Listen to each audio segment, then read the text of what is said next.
ज्याने अपहरण केले त्यालाच बिल गुंडळू लागला चिमुकला. आरोपीचेही डोळे पाणावले. दरम्यान काय आहे नेमकं प्रकरण ते जाणून घेण्यापूर्वी चॅनलला सबस्क्राईब करायला विसरू नका. तर घटना अशी की राजस्थानची राजधानी असलेल्या जयपूर येथे पोलिसांच्या टीमने साधारण 14 महिन्यांपूर्वी अपहरण झालेल्या चिमुकल्याची सुटका केली. मात्र चिमुकल्या मुलाला आरोपीकडून सुटका करताना एक वेगळाच अनुभव आला. जेव्हा पोलीस अपहरणकर्त्याकडून मुलाला परत घेऊन जात होते तेव्हा मुलाने चक्क अपहरणकर्त्याला मिठी मारली आणि रडू लागला. एवढेच नाही तर आरोपीच्या डोळ्यातही अश्रू आले होते. याचा व्हिडिओ सध्या सोशल मीडियावर मोठ्या प्रमाणात व्हायरल होत आहे. मिळालेल्या माहितीनुसार अपहरणकर्त्याने गेल्या वर्षी जयपूरमधील सांगानेर येथून या लहान मुलाचे अपहरण केले होते. तेव्हा चिमुकला अवघा 11 महिन्यांचा होता. मात्र ज्या दिवशी मुलाच्या पालकांनी पोलिसात तक्रार दाखल केली त्यानंतर पोलिसांनी चिमुकल्याच्या शोधासाठी अनेक राज्यात शोधकार्य केले. त्यानंतर 27 ऑगस्ट रोजी पोलिसांनी आरोपीचा पाठलाग करून त्याला जयपूरला आणले.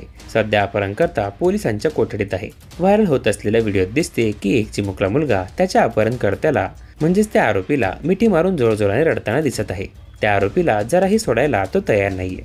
मुलगा रडताना पाहून आरोपीच्या डोळ्यातही अश्रू आले आहेत. मात्र पोलिसांनी लहान मुलाला आरोपीकडून सोडून त्याच्या आईकडे दिले, परंतु चिमुकला शेवटपर्यंत रडतच होता.